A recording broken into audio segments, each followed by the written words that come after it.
you've watched Act 1 and 2 of this series, you already know that I am pretty stupid. If this is your first time here, surprise! I'm stupid.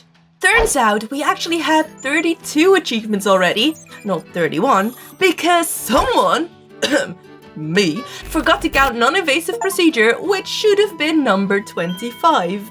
But that wasn't the only mistake, as Penny Pincher got 26, but it came after you have two hands for a reason, which I numbered as 27, so they need to be flipped. Except they don't, as you have two hands for a reason is now the only correctly numbered achievement from that point onward. And now that the math is mathing again, I can say, welcome to Act 3. In this grand finale, we'll finally find out if it's actually possible to get all 54 Baldur's Gate 3 achievements in just one run. Or if we've made one too many, deeply regrettable, irreversible decisions that will doom the whole run in the end. Let's dive in. Our final journey begins in Rivington, where the streets are paved with everything but achievements. Though, fear not, there is no shortage of trouble to get into. Dorks got kids to feed, a shape-shifting ox to carry, and a few old friends to say hi to. Like the tiefling refugees, who are so happy we saved them, and delighted that they made it to the gateway of Baldur's Gate, and so thankful they are still alive for our achievement.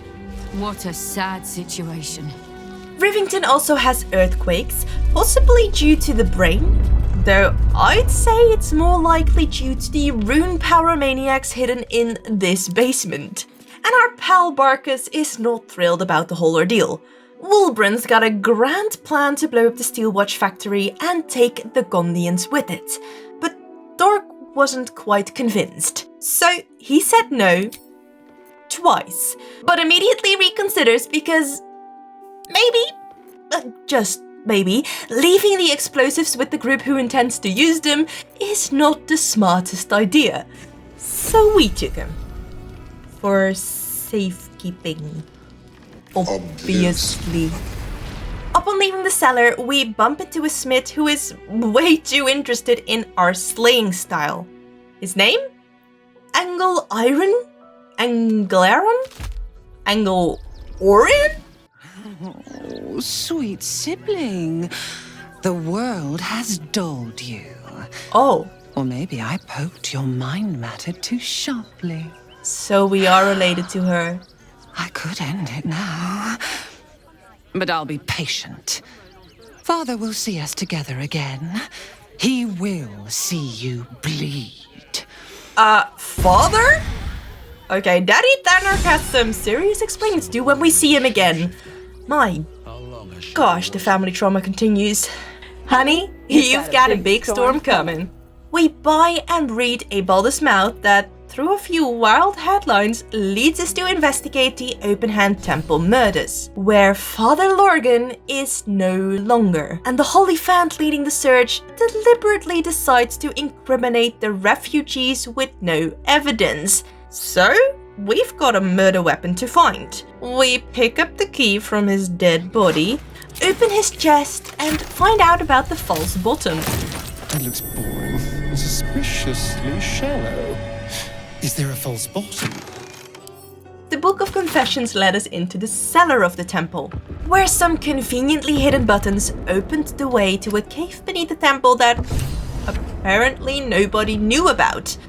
Except there are people, making that very suspicious, so we hide and walk closer. That is, until they spot us and it immediately turns into a fight. Okay, so he's named Zom. And they're turning into zombies. Oh my, puns like that should be punishable by death. Death. Turns out, Zom and his buddies are not zombies, but shapeshifters, carrying a strange key, interesting notes, and someone's buttocks. Exploring further, we find the crime scene and Stillmaker, the murder weapon, plus the refugees Father Lorgan try to help. Oh no, they're tieflings. That's sad.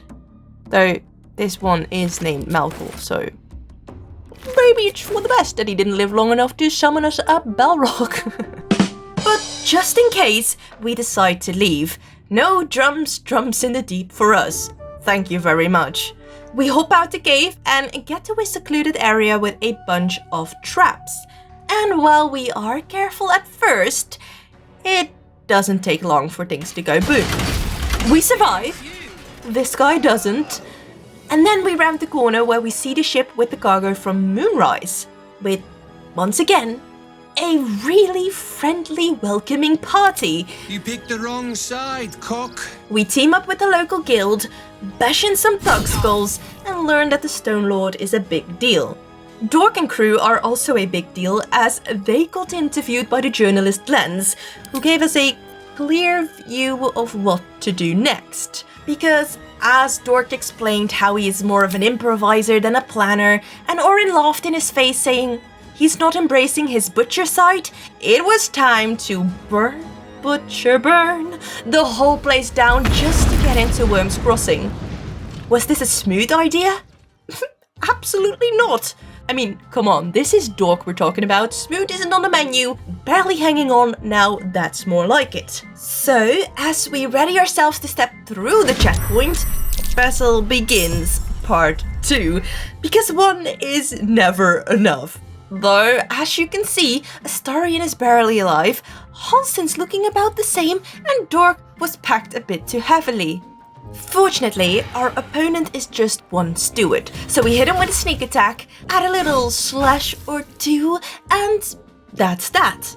We loot the body, like one always does, but apparently the citizens here don't really appreciate the casual corpse desecration, and suddenly we're facing the consequences of that action. Which is to say, we double down and start killing more guards. AKA Battle Part 3. A small problem though, neither Astarion nor Halsin are healed yet, so Halsin does the sensible druid thing and shapeshifts into an owlbear, but our rogue was not so lucky. Thankfully, we are because we make it through the fight. But then this nosy lady, who cares more about the looting that took place during the fight than the murder of said people, screams for help. So right as Dork helps Astarion, we get into battle, part 4. First there's 4 enemies, then there's 6. It only took 1 action to immediately KO Astarion, and with their incredibly annoying volley attacks, everyone loses hit points at a rapid rate. Halsin cries out the most heartbreaking noise as Astarion succumbs to his wounds, only to do the same thing himself seconds later, followed by Karlach, who gets hit with a double whammy. Oh no!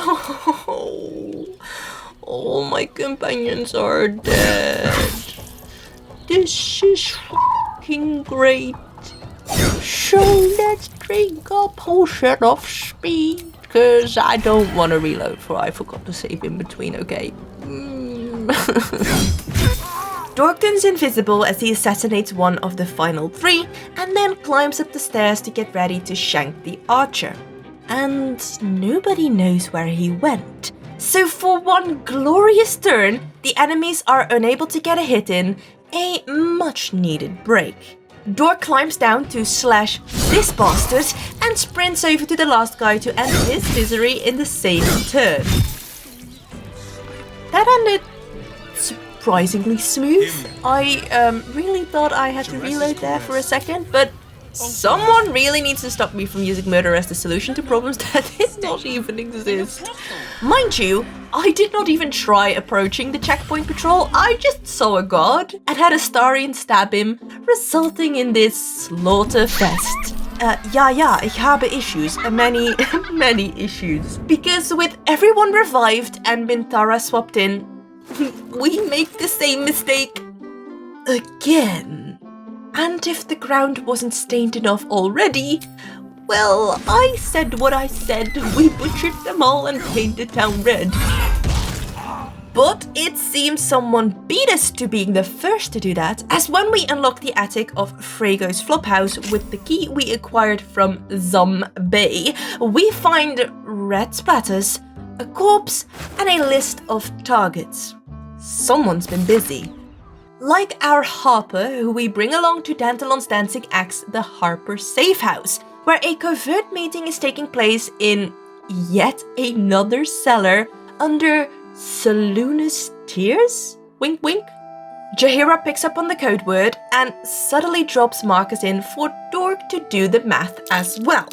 He plays it cool and lets her take the lead. The conversation? Brief. The execution? Even briefer. After the dust and blood settles, Geraldus admits that the mission is compromised. Not our mission, but the one Jaheira kept from us. She's not necessarily tagging along for the absolutist kill count, but she's here to rescue Minsk. One more name for our growing list of damsels in distress. And to rhyme with that, we head to Sherez's Caress, where we inform the mamzelle that her employee is ready for a, different type of service. Upstairs, we find Valeria drinking her way through a closed case, but we kindly let her know that it's wide open, and so she gives us a pass into the lower city to continue the investigation. Not that we needed it, because shortly after, we axe our way through a locked door, revealing a spicy scene and a bathtub with an invitation to Gortash's coronation. But it's in the final room that things really get hot. Dare I say, infernal. We walk in on Voss arguing with Raphael, who kicks him out as there's no interesting offer to make. That he has in mind for us. He silences the voice of our daddy and begins the art of the deal. We get the Orphic Hammer to break Prince Orpheus's chains in the hopes that he willingly shields us from the Elder Brain, in return for the Crown of Casters to unite and run the Nine Hells as the Archdevil Supreme. Yeah, no, that does not sound like a good idea to anyone, right? So, no deal. Back outside, our conscience returns and we spill everything to our favorite dad. Not that we have more than one. That's suspicious. We stroll to the end of Worm's Crossing, where the drawbridge is up, but one look at our legitimate invitation and our fancy drip of blood, the flaming fist opened the gate. We're in. But something's off. A sharp pain strikes Dork's skull, the world blurs, and vision fades. You have disobeyed your father's wishes one time too many. Why am I starting to get a feeling that our father may not be who we think he is? Sclaratas also drops that our newly revealed family is not awaiting a happy reunion, but one more in line with Baalist ideology. There can only be one chosen, and we'll fight to the death for it.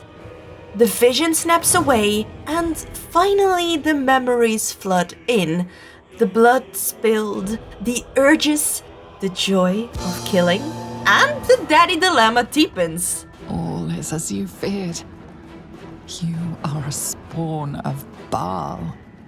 His heir. His scion. So, either Tanorg is not just a mind flayer but also Baal, or we've got two dads. Did I not say he's adopted? We'll have to wait and see just how prophetic I was. The narrator then warns that our companions might not love this identity reveal, though given our track record of murder first and talking never, I doubt it will be much of a surprise. We can't linger too long on it either, as we're greeted by Gortash himself. Welcome home.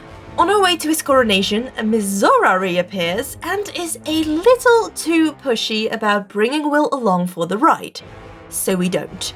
But at the coronation, the drama escalates. A tadpole Duke Ravengard stares blankly into the crowd, while Karlach is barely able to contain her rage.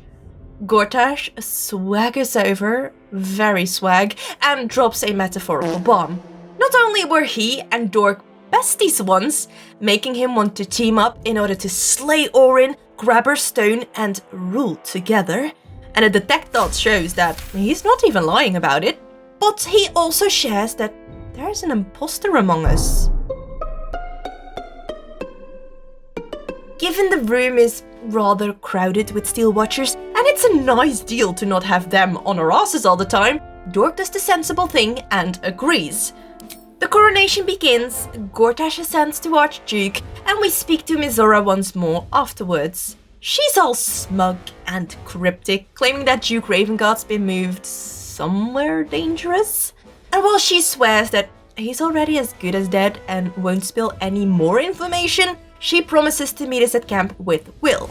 So, back to camp we go! Except Mizora isn't there, just one stressed out Will and our love interest that deserves an honest explanation. Dork tells her that he is a Baal spawn, and as his reliable source of emotional support, she once again does not disappoint and remains his lover. Phew! With that, we can head into the lower city. Upon arrival, our ox turned apple turned friend? Left our pocket and we got a whole new area to explore. Fairly quickly, we run past the Elfsong Tavern, where we speak with the barkeep about their availability of rooms. And in the spirit of being tourists in our own hometown, we haggle for a discount for our Airbnb no B with a side of homicide. That murder is being investigated by Devella, the detective that Valeria mentioned to us. We show her the murder list we found, and in return, she brings the juice. The Baalist cult that was thought to be extinct after Saravok bit the dust turns out to be dormant, ready to erupt at any moment. And any moment is right about now, which we know, of course, Dork is literally a part of them. But since the Vella's got orders to save the upper city folks, we offer to investigate downtown. After a quick hello to Elvira on the rooftop, we crash into a wine festival at Cora Highberry's house, one of the victims-to-be from the list. Dork wastes no time and warns her she's in danger the first chance he gets. And that goes over poorly with Master Metzley, or rather Delore, as he and his shape-shifting crew don't appreciate the interference and start a fight, which I don't know how he thought he could rival Dork, literal heir of Baal. So with a stabbity stab, Delore falls to the floor, and on his body we find a note with a password and a bag of hands. Not that I had any clue what to do with them. Yet. But at least Cora was safe and we tread on. Next we run into Tammin, and both Karlach and Dork were praying for some good news regarding her heart. But what do we get? Flirting. This man is once again way too flirtatious with our girl, and after that tells her he can't even fix her. What? As we discover a new waypoint, we stroll past Sylphie, one of the Tiefling kids, and we get the option to ask about Mol, our still missing little crime lord. And according to Sylphie, she's all good, which is strange. But sure enough, just a bit later, we step into a shady alley where we nearly get into a fight because Dork wandered ahead a little too far before they spoke to us. But thanks to our previous violence against the Stone Lord thugs near the Moonrise ship, we get the green light and they let us into the guild hall. And there she is. Mol. Glad to see you in the city. Ready to do some business? Girl, how did you escape? I survived the hells when Elturel fell. Compared to that, slipping out of Moonrise was child's play. Sure. With the Find Mole quest completed, we run into the guild's leader, Nine Fingers. She's laser focused on dismantling the Absolutist plot and also mentions the big bad Stone Lord, even going so far as to working with the Scents? Wait, but okay, maybe I misunderstood, but like I thought the Scents were kind of pro-absolute. Well, business is what we learned from Roa back in Moonrise, and so we too have got unfinished business to tend to. We quietly unlock a door into the lower city sewers where we are met with poisonous gas, multiple cultists, explosives, and Arabella, who does not need saving this time. No, she's too busy staring at the stones, vibing with the weave. Girl's doing well for herself. So we weave goodbye and leave her to it. We venture deeper into the sewers, and all of a sudden, right as our surroundings start turning greener, our green lady appears. Lae'zel is panicked, warning us to run for our lives. We was running for our lives. And if you too think that it's Aradin cosplaying as Lae'zel, who would obviously never say such things, surprise, surprise, it's Orin. She makes Dork an offer that is hard to refuse, a duel to the death, after we deprive Gortash of his life and stone, so that Lae'zel lives to see another day. Or better said, fighting murder with murder to prevent murder. Sign him the f up. With that settled, we enter the abandoned cistern, where Dork reboots our murder first, talk never business model. And after that we find a greasy, smelly climb up, just how we like it, leading to a cargo basement. Up the stairs we see, well, not much, the game is taking its damn time to load again, and Borks, angry Borks. After slicing them up, we finally decide to take a break. Because thanks to the magical power of changing regions, we revived our spell slots when we entered the lower city. So now it was actually time for our first long rest of Act 3. Spoiler alert, if you thought that Dork was going to be well rested anytime soon, boy do I have bad news. First we get the visit from Mizora that we were waiting for, and Will wants nothing more than answers about his father's whereabouts. But devils don't waste words. They deal in contracts. Either Will learns where to find Duke Ravengard, or I break your pact, and you are freed from your duty. Your father dies by his enemy's hand, and Baldur's Gate loses its greatest champion. Mizora, you arsehole! Choose. I don't think we have a choice. Break the pacts. You damned wretch! Father. Oh, Will, I'm so sorry. Do it. Break the pact. The contract evaporates. The pact is broken. The achievement? Unlocked. Loophole. And just as Dork thinks he can finally sleep, up next, Karlach asks for a moment of his time, and she proposes a grand idea. I want to go on a date. A first date. No weapons, no monsters, no mysterious voices. Just you and me and dinner. A hot Please date. say yes. So, under a moonlit sky, dressed in our favorite, just revealing camp clothes, they dine with a glass of wine, like two awkward friends turned lovers on their first ever date. It's clumsy, it's cute, it's perfect. An I love you here, a little I'm blue dabba dee dabba da there, and ... Achievement unlocked. And if you think that was all this night had to offer, oh no. Just as Dork finally settles in to get some rest, Daddy Thanork drops into his mind. Even though Dork has many questions for him, Dad seems a bit troubled, and as the emotionally mature son he is, Dork offers him a hug.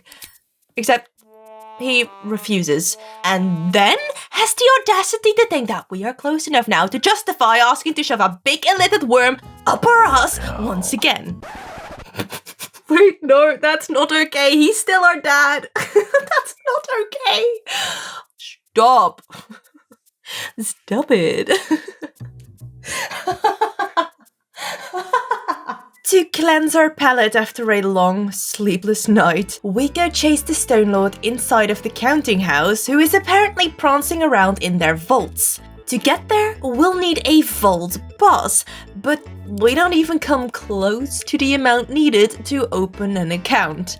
So of course one has to lie around somewhere. Cue Astarion, who slides upstairs, swipes a vault pass from this room, murders a few employees while at it, and bingo, we get the vault code too. This opens up our path straight to the vaults, where we find the Stone Lord? Minsk the Stone Lord? Jaheira's fears were true. He is part of the cult, and speaking of, she shows up to pick up Minsk. Not the real Jaheira, but Minsk seems convinced that she is. And they leave us to mop up the remaining cultists, who have the unstoppable feat, are invisible half the time, and our allies are not exactly helpful either. So after a long, uneventful fight, all we get is an empty vault. So we go hunting for Minsk, and that bag of gold he carries with him. At one point, we'd return to the abandoned cistern where we find a valve puzzle. The first attempt fails, but on the second try we get the sluice gate open, revealing a hidden room. We run into the tube and stand face to face with real Minsk, fake Jaheira, and our old pal Roa. Proving our suspicions right, the Zends do still deal with the absolutists. But Minsk sniffs us out and combat begins. Not wanting to disappoint Jaheira, the real one, we toggle non-lethal attacks and knock Minsk out with gentle violence. Fake Jaheira gets no such mercy. And Roa, well, wrong place, terrible deal, pockets full of gold, joins her in the afterlife too. After the fight, Minsk comes to his senses and thinks we killed the actual Jaheira. Dad 1 screams at us to get rid of him. Don't be foolish. He is too unpredictable. Dad 2 urges us to finish him off, but when both dads agree on something, Dork just has to disagree. And so Dork intimidates them both into protecting Minsk. And that has to be the best choice ever because we get 2 for the price of none. No, it is a hamster. That line alone earned Minsk and Boo a spot on the team. We had an open position for a jack of all trades after all, and he seemed the perfect fit. Since we were already level 12, we got to multi-class him 1 level in every class, going from top to bottom all in one go. And upon giving him the last one, the achievement popped up. Minsk now has an interesting amalgamation of different spells and actions and a level in the Bard class, meaning that we finally get to attempt the Busker trophy, since Dork was obviously not going to cut it. Musically. The first performance is a bit of a flop as the roll fails and no gold gets thrown our way when that happens, but on our second try it actually works and we receive 1 whole piece. Out of 100. Yeah, this one might take a while. We enter the guild hall and are greeted by a Zend who sends us straight into battle. But this one was fun, for I got to try my hand at Minsk's multi-class buffet of new spells, while our allies did most of the work. After wiping out the Zentharim, we go to chat with Nine Fingers, totally forgetting that Minsk and her aren't exactly buddies. Still, after some strange words and mild cobbling, everything ends peacefully. To celebrate, Minsk drops a beat, but fails again, so no gold. But while trying it out on the other guild members, it does work and we get 2 more. That's 3 down, 97 to go. I was worried that I might forget about doing this achievement if I let it simmer too long, so we wandered the city, loot in hand, trying our absolute best. And that was often not enough. Even when we finally succeeded the check, it was clear that only the newly attracted crowds give coins, so it's better to try your luck elsewhere. It was at this point that Dork thought to himself, what if we get a real bard? With proper performance proficiencies.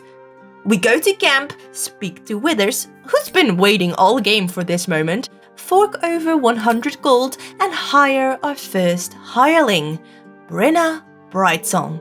When her picture pops up and she joins the party, so does the outsourcing achievement. And it's time to put this bard to work.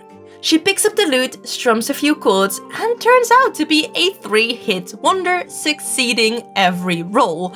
I tried to pair her up with Minsk for a duet, but neither man nor hamster can keep up. Still, because she succeeded the roll, the coins drop 8 this time.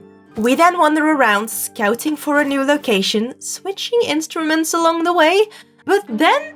You! The goddamn disease of the gate. Excuse me? Lady Mazora told me everything. This woman we don't know comes charging in, frothing with rage. She's furious that we didn't save Duke Ravengard, and now she's decided to kill us and then go for Will. Dork tries to persuade her that Ravengard could still be alive, and if he is, we'll save him, of course. But the roll fails, and I press continue rather than re-rolling, resulting in a bit of a pickle. because I don't have my best fighters with me and am not at all used to the bard's way of life yet. The enemies keep spamming confusion onto us, so we no longer see sharp. And neither did I, because with my bouts of infinite wisdom, I decide that Mince should start performing in the middle of the fight. Not that it lasts long, as he gets insta-confused again and hits Karlach. Like one does. It's a bloody miracle that we survive, and we even find an interesting book on the body of Cordula Elton, but more on that one later. We have a grind to continue. This time inside the Elfsong Tavern, where there is a generous crowd earning us 14 more gold in one go. We move to the gallows, 4 gold. We hit a random street, 9 more. And so we play our tunes all over Baldur's Gate, sometimes earning just 1 piece, sometimes hitting the jackpot. We also return to past hotspots, hoping for repeat performances, but lightning doesn't always strike twice. It doesn't matter though, as gold piece by gold piece we busk our way up to 100, earning our stripes as a true bard and the achievement.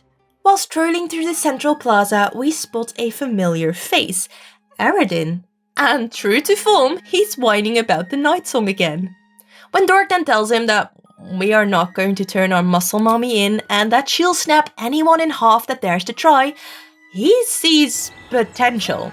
Hope you hit her well, mate. The Dunning-Kruger effect is strong with this one. Inside of Sorcerer's Sundries, we see another recognizable face. Roland, who's looking a little worse for wear. But when Dork inquires about the bruises, Roland brushes it off and lets us know where to find Leroican. Before we take a portal to him though, we find another one by snooping around in places we are once again not supposed to be. Through it, we step into the vaults where we are greeted with a puzzle of doors. 2 are locked, and with zero logic applied on my part, we trial and error our way through the doors and the traps to eventually unlock the levers for both Elminster's and Carssus's vault. In that last one, we find what Gil was hoping for, the Annals of Carssus, a book all about the crown atop the Netherbrain. Dork hands it to him to read, and within seconds, Gil's dreams of godhood are revived. And better yet, they can be realized. When Gil then floats the idea of reforging the crown, Dork shuts it down hard. We are here to destroy it, not polish it up for a power trip. Then you're already wiser than me. We press him to drop the temptation, and while he isn't yet fully convinced, we at least agree on one thing. Raphael can never get the crown. Over in Almince's vault, we found the Tarkiate Codex filled with knowledge on the necromancy of Thay that also cursed Dork with a -5 on Constitution. Big oof, but luckily Gil's remove curse spell came in handy and the problem was solved. After that, we feel burning rage the moment we meet Leroican, a wizard that's even more of an arrogant little gremlin than Aradin. He's rambling on about immortality, divinity, and how he's so special, though only if he can get the Night Song to give him all of those powers. And so Gil gets a taste of the arcane ego from someone else for once. And you'd think it would humble him, but not really. These two immediately start bickering, throwing shade back and forth, while Dork can't even react to it as we only get dialogue options that loop back to the whole Night Song thing. We've heard enough though, and promise to be back with the Night Song herself. At camp, we tell Dame Aelin of this wretched thing in his tower, and she cracks her knuckles and takes it to the skies for us to follow suit. Nothing Leroican says can persuade us from being Team Aelin, and in a beautiful twist of fate, even Roland turns on his master and joins us. And so we get an epic battle intro, the arcane brawl erupts, Leroican, his myrmidons, and his other apprentice Miklar versus Dame Aelin, Dork and crew, and Roland. Our feisty wizard pupil is still a tiefling, and if that wasn't clear yet, can't die for that sole reason. So while we're trying to keep him alive, Karlach launches his spear at Leroican for him to answer with an elemental retort, dealing a massive chunk of damage. And I thought he couldn't retort twice, so she throws again. And that was Karlach. We can't leave such cruelty unpunished though, and a heavy-duty force spell blasts through the battlefield, shattering Lorroakan and Miklar into oblivion. And from that moment, the rest of the battle is smooth sailing.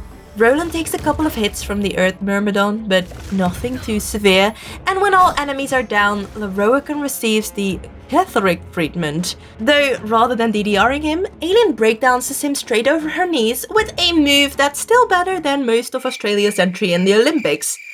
Roland confirms that Lorroakan was indeed abusing him, and that we helped free him once more. So now he steps up as the new master of Ramazith's Tower, joined by Cal and Leah, finally reunited as well. And he promises to fight beside us in the fight for Baldur's Gate.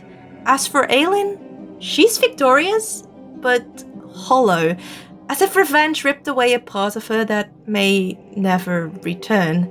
She and Isabel also decide to leave our camp, retreating to a Selûnite enclave, but they too vow to aid us when the final battle calls. We wouldn't miss it. Not for anything. Then we spot Alminster in camp, inviting Gale to meet Mystra at the Stormshore Tabernacle. Gale accepts the invite, but Dork is a bit skeptical. I mean, this is the lady who basically asked our friend to go orb himself, after all. If you will not use the orb to end this abomination, then you must find a way to separate crown and host. Upon return, Gale speaks of the option to surrender the crown to Mystra, because that's what she wants, and he seems quite conflicted. Dork does all he can to support Gale in whatever he truly wants for himself. Not for Mystra, not for Godhood, but for Gale. And that means Gale promises us one thing, that he will do anything it takes to bring down the Elder Brain. I will not let you down. From there, we find ourselves back in the lower city sewers, exploring the endless tangle of tunnels and doors, and this time we stumble upon Daddy Tanark's old hideout. Inside, we find echoes of a man we barely know, but are trying to get to know. We find a recipe for fiddlehead soup.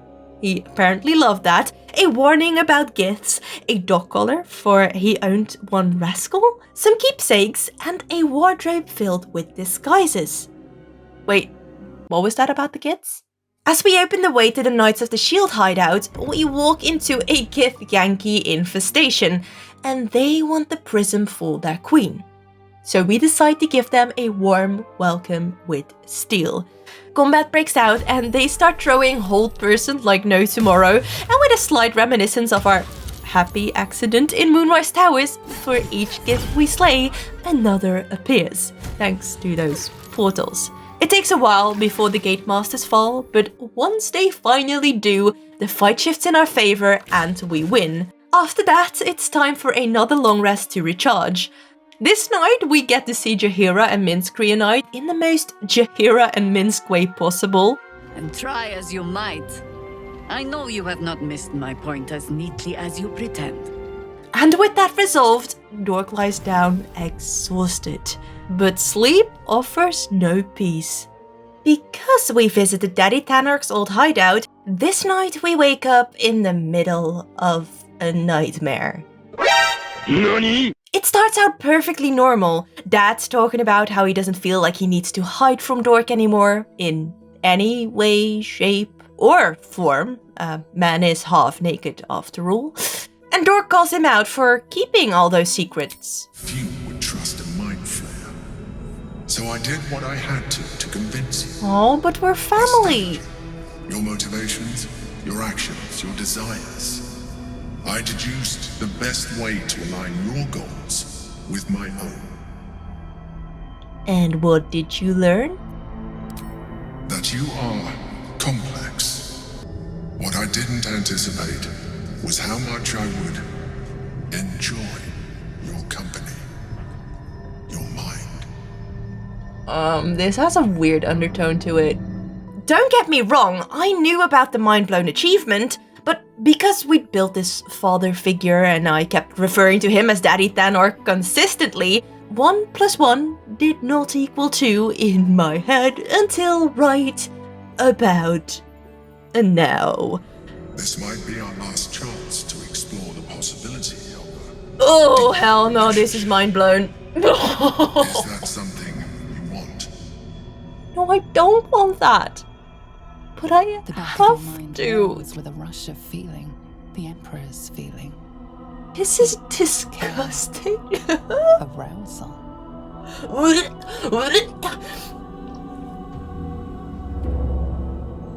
Oh my god, I completely forgot that his name's the Emperor. Because his name's not the Emperor, his name's Daddy Thanork. Why? Guys, I don't feel so good. Don't show it to us. I don't want to see this. Oh my. We're cheating on Karlach with our dad. Cold, smelling faintly of vanilla and garlic. Its breathing quickens as you pull in close to its face. Its excitement palpable. Stop. Stop. Please stop. As a thought occurs to you. Where is a mind flayer's mouth? I'm going to puke. This is so gross. Diagrams in a book you read long ago. A mind flayer's mouth is underneath the tentacles. Achievement run. This one's for you. Sweet home Alabama. This is horrific. I don't want to watch. Yep, there it is. I'm not proud of this one. I hope you're happy, Larian. Fuck you. And so we get into some highly redacted scenes, and the narrator dares to call this the greatest experience of Dork's life. This man takes daddy issues to another level. It seems the tadpole allowed you to share more than you would have liked with your companions. They know? Emotional damage! And even though he wipes their minds, Daddy Thanork, or do we just call him Thanork from now on? Well, he's probably even more daddy now. Daddy Thanork once more tries to seduce us into taking a tadpole, but at this point, I am so disgusted that I just skip through the rest of the convo like, I don't care, I just want this to be over. After that calamari calamity, we try our best to get our amnesia back, and we head to Worm's Rock, where Karlach gets mistaken for a broken steel watcher. We kill the guard sleeping on duty, and while we're at it, we kill every other guard in sight, because if you expected anything different, that's your mistake. But it turns out that Bloodbath had tactical merit, because tucked in the back of the prison, we find Counselor Floric. A little depresso, but no stresso, we got a key to her cell, and we discover a hidden passage through a now busted wall in the storage room, meaning we don't have to deal with the metal hunks upstairs and have a secret escape route to lead her through. But we're not done in the prison yet. You see, that book we found on that unhinged lady that tried to kill us mentioned a guardian dragon named Ansur, found neath prison's deepest level, and with lightning shock, a true hero spark flickers and the torches alight. And that was not just poetic nonsense, as it worked like a charm. We step into the wormway, reminding us of our crash landing achievement, so when Daddy tells us to back off, we move forward, and before us, 4 trials. For the first one, we have to restore the balance of justice. We review the facts, find the proper sentence per statutory interpretation, and are ready to apply a little lex talionis. But there's a judge. Oh no! Set him free! And Shadowheart polymorphs him into a sheep. Sadly, he disappears instead of bleating objections, but we slap the correct sentence down, and our first statue of success lights the way. We run across to another room full of glowing crystals and a black king to fall in 2 moves. Dork smashes the former and solves the latter, thanks to my limited, and I mean very limited, knowledge of chess. We do it in one go. And I could boast about how smart I am, but you know by now that that would be a lie, and that's demonstrated shortly after when Dork picks up the torch to prove their courage. A fight breaks out and, well, an axe is way more efficient than a torch, you must agree. And Statue Man never said, keep the torch in your hand, so I do a little switcheroo, which results in an outcome more befitting of a ball spawn than a hero anyway, so it tracks. The room fills with fallen rangers, but we carve through them with ease. On our way out though, we find out that that wasn't the only group ready to tear us down, with a big boy amongst them. But hey, if we can improve courage the noble way, we'll do it the blood-soaked way. And so we clear out all of them and step into the Dragon's Sanctum, only to find the remains of one.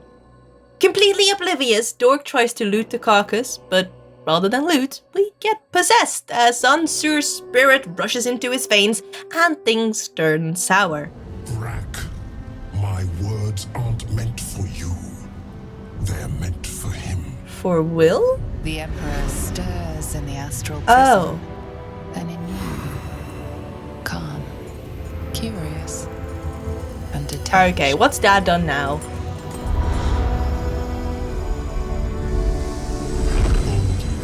Baldur? Who founded Baldur's Gate? Your presence has stirred me, as it ever did. For real? I am awakened. Answer. It's been too long.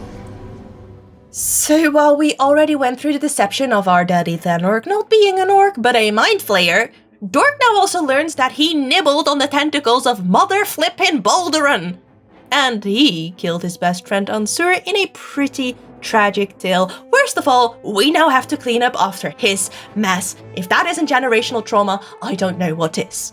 The battle against Ansur begins, and we go at it with full force. I mean, he's a rather large fellow with a significant amount of HP and legendary actions. We fight through the Myrmidons first, we deal a good amount of damage to the worm, and then he begins hoarding energy mid-air. Sadly, we are not able to deal enough damage in that moment to slay him while he's up there, so Dork uses one of our Globe of Invulnerability scrolls to save them from the obvious wrath that would follow. But then Ansur sits his ass back on that beautiful blade barrier and he dies. So no achievement, but a reload to rectify this mistake, the first one of Act 3. Yippee! The fight begins, again, and we move through the motions, again. Ansur uses his legendary action to do a good deal of damage to us, and we drink a potion of speed and lightning resistance to help us cope. He also went into energy hoarding mode much earlier on in the fight, and while we try our best, it was not nearly enough to take him out. But this time the crystals were all still intact, so we hide behind them, and as he pushes out his Stormheart Nova, he wrecks his own allies quite a bit, while we emerged unscathed. He also conjured up a bout of storms, to which I react with the most nichest thing ever, but if you know, you know. You know, honestly, missed opportunity to call him Luke Christie because lightning strikes again and again and again. We survived the lightning strikes, the multi-attacks and the lightning breaths, and in round 7, Ansur ascends once more. But this time, we are ready. And with one perfectly timed pike throw, Kala gives him a crash landing. Nice. Now, someone's got some explaining to do, again, and as Daddy Thanork, the Emperor, Baldur explains how he really isn't that different from us, we realize once more, so it is like father, like son. Except they...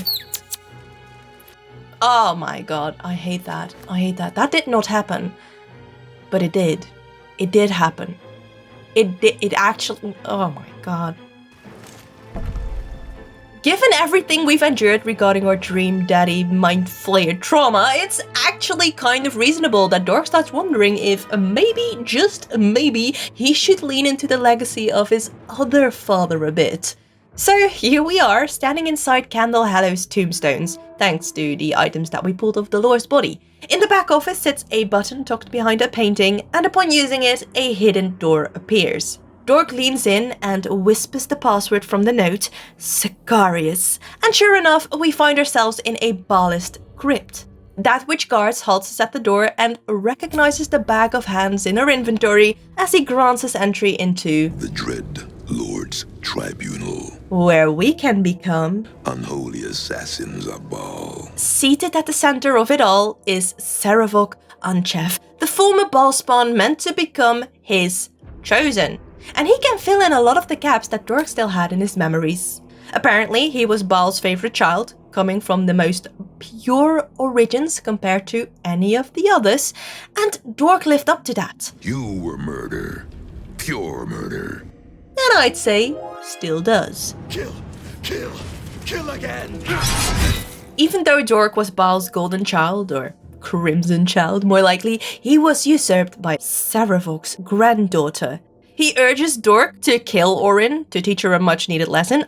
Seems family trauma runs in all of Baal's lines. But first, we must prove ourselves to the Tribunal. Dork has to use deceptive tactics in order to fake his involvement in the killing of these now handless bodies. Or is it bodiless hands? Anyway, the Tribunal believes him, but the real test still lies ahead. Sarevok guides us into another room where our final trial awaits, in the form of Valeria. Dork must slay her to receive the blessing, and there's no dodging it, for the achievement requires what it requires. A rite written in blood, and we spill it. Yes, we.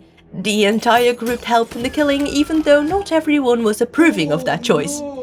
And as Dork bathes in the blood of the Tribunal, he receives the blessing, and we the achievement. Murder in Baldur's Gate. Now, not everything in Act 3 is about chasing achievements, since there is so much to do here. Like maybe blowing up organs, helping zombies, taking down a Mystic Cairn, stopping the Baldur's mouth from printing lies, fighting random fish man, get scammed at a circus, finding cloud pieces, Dork gets trapped in a lamp, save Volo from a mob, Umela Umisla Jahira has her own camp. She's alive! As you can see, there are a lot of quests, and that was just a snapshot and not in order, but a few quests are directly tied to the heart of Dork's story, like those of our crew. And so we drop into the story of Astarion. We'd already met the Gur in Rivington mourning their lost children, kidnapped by none other than Astarion himself. His siblings were looking for him too, down in Worm's Crossing, and that leads us to the Tsar Palace. There, we find Cazador's family ring on Godi's pile of bones, a dictionary to translate the words on the door in a room with a corpse, and with those items we open the door and waltz into the ballroom, filled with rats, bats, and wolves, all ready to drag Astarion back to Cazador's side. So we drag them into the grave instead. An elevator takes us down into Cazador's dungeon, where Astarion had never been before. Yet the entire place reeked of his own past. His victims trapped in cages, in cells, not dead, not taken for blood, but marked for the Ascension rite, including the Gur children. Sebastian, one of the spawn, tells us that only Cazador's staff can set them free, but would that even be a good idea with their hunger? I don't know. Trust me when I say I know the feeling, but you can resist the urge. Dork has resisted the urge so far, mostly, and so he promises to them, Astarion included, that we'll end Cazador and set them free. The next door opens the way to a huge room, and there he stands before us. Is this truly our prodigal son? Oh, ew, I hate his voice. Do not slouch before me, boy. The scene that unfolds is raw and brutal. You are a small, pathetic little boy who never amounted to anything. This is the embodiment of someone you just want to stab on first sight. The one time we don't. Cazador forces Astarion into the ritual, but in a matter of moments, Karlach breaks the hold that Cazador has on him, getting Astarion back on the team to help in the fight. And from the logs, we learn how the runes for the 6 remaining spawn work as sources of power. Medallion's humming. Doing hits on Cazador remains difficult at first, while he lands, and lands hard with every attack. That's what she said. Combine that with the miasmic mist's aura and it makes members of our crew drop like flies. And he keeps spawning in new enemies, which turns out is not that weird for him to do because in his mist form, apparently, he's a scrying eye. I don't think I've forgotten how fucking annoying they can be, okay? So Astarion also spawns in help in the form of undead minions from the spell he learned in the Necromancy of Thay, but Cazador keeps healing. So we summon more help, and this is when the battle turns in our favor. Cazador sprawled on the ground, getting critically hit from a safe distance, and he, in a final act of dominance, kills Karlach with his bare hands. So Dark chugs a potion of speed and answers with vengeance, landing the final blow. The ritual ends, but the choice still lies ahead. Will Astarion ascend in Cazador's place, killing all the spawns? Or will he remain a spawn forever? Dork tries to look deeper. Does Astarion really need that power to be free? But his insight roll fails, so he does what he always does. He guides his friends towards the light. And so Astarion does not ascend. He kills Cazador, not to claim more power, but to take back his life. And that, at long last, is what he truly deserved. Freedom and the ability to make his own choices. Even though Dork kinda made this one for him, but the same thing he gives to the spawns in their cells. I think we're done here. Let's go. We end this heavy day with a long rest. For all the gifts Baal's children inherit, a peaceful night's sleep is not among them. Yep, we noticed. But how do you know, Jaheira? Boo remembers the scent of Balspan, like rot on the tongue. Luckily, they just came to inquire, intimidate, and give hope for a different outcome. But does Dork want that different outcome? Or is the darkness starting to feel like home? Hello, darkness, my old friend. Well, maybe we find out in the one place where darkness is a home, the House of Grief. The place where Shadowheart returns to her past. Upon entering, she must undergo the mapping of the soul, though only to see if she remembers her mother superior, Viconia. Once she lets us through, we descend into the Cloister of Somber Embrace, where a lone figure stands guard at the door. Naturally, we speak the only language this party knows, murder, and move inside, where Viconia is waiting, and she is livid. Shadowheart only cares about one thing though, her parents, and Dork follows suit. But Viconia really wants Shadowheart for herself and thus offers a deal. Hand over Shadowheart in exchange for the aid of Shah's forces in the battle to come. Charming, but no, not in a million years. The fight begins and we try to be strategic as there are so many enemies surrounding us. Shadowheart opens with an insect plague right in the central entryway and Viconia runs up to Dork to strike him, which drops her sanctuary. And Dork wastes no time and yeets her into the plague, or tries to. While not his finest toss, it does the job and then he lands a critical hit, with a brutal bonus coming from our Surgeon's Subjugation Amulet, the paralyzing critical. Viconia is frozen in place and the next two hits are now also crits, leaving the Mother Superior with 4 HP in the first round. Astarion was apparently still in hiding near the other Mother side, so he slips in and takes out one of the Sharons with that sneak attack advantage. But darkness spells flood the field, making it quite difficult at times to reach the enemies cloaked inside the void, and also Karlach cannot throw. But Viconia cannot take the insects. And downs, while staying upright thanks to the paralysis. But her followers do everything they can to make this fight a hell still by throwing around bone chills, meaning that we cannot heal. Dork survives on 1 HP, Karlach on 2, so it's no surprise that they both go down not long after. When the condition finally wears off, Astarion is able to slip Dork a superior healing potion and Dork chugs on his turn. We do our best to control the crowds, but Karlach gets the short end of the stick and dies. Thankfully, at that point, it was 3 of them, 3 of us, so one by one we bring them down and survive the battle.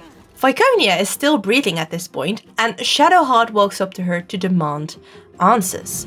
And after getting what she wants, she doesn't strike. She doesn't forgive either. Instead, she does the one thing that hurts Viconia the most. Embrace loss. She lets Dork decide her fate. And what does he do?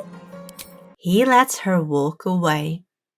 Takes one long breath, activates turn-based mode, and does what any true Dork would do. Slay her anyway. Beyond the round door lies the Chamber of Loss, and strung up like trophies, Shadowheart's parents. But a happy reunion is not what Shar has in mind for her. You cannot both free us and free yourself from her curse. Dork steps back, gives her the space to make the choice herself, and like back in the Shadowfell, she finds her own truth. She frees her parents in the form of granting them passage into the light, free from Shar, free from pain, just like she herself is now. Let's leave this place. There's nothing more for me here. After that, we visit old Garlow's place, where a hack survivor group meeting is in full swing, led by no other than Mayrina, the lady we saved from Auntie Ethel all the way back in Act 1 with her rather attractive husband. But this time, she wasn't looking too bad herself either. Dork can't help but smack the voodoo doll, and Mayrina turns back into herself and screams about the Dragonborn in their midst being the fraud. He was actually working for a hag, and not a Dragonborn but a Redcap. But now just red, no cap. We learn from Mayrina that there is a missing child and a hag skulking around Baldur's Gate who possibly kidnapped her. She also allows us to take some ingredients from the safe downstairs, where after reading the Hagsbane recipe, I finally, and I mean finally, open the alchemy tab to craft it. First, we make the necessary suspensions and ashes and whatnot, then an elixir of universal resistance, the Hagsbane, and while we're at it, a potion of superior healing. Homebrewer! Okay, wow, I can't believe I did not do that earlier. That was so easy and could have been pretty helpful. Yeah, that's right, and that's why the intellectuals say, don't cry, craft! Our search for the child brings us to the local pub where we find a bear of a woman. Hello, Petal. Auntie Ethel? Miss me? How did she survive? You wouldn't hurt a pregnant woman, would you? Pregnant? Little Vandra was so very tasty. Pregante? I'd hate for her to go to waste. Pregnante? Pregnant? Ethel wants us to stay out of it, so we stick our nose in her business. But because she mentioned how the child would get hurt if we did that, we play it smart. Astarion sneaks into her room, notices the conveniently placed healing shrooms, and Karlach happens to carry around explosives. Okay, let's put these here. I mean, worst case scenario, these mean nothing and we just pick the barrels back up after getting the child, right? Sounds good. Sounds good. And so, Dork and crew walk into the room, start the fight, yeet the Hagsbane onto Ethel, causing her to throw up Fenrir like a cat who's consumed by a blade of grass. I'm going to paint the wall with your guts, you little shit stain.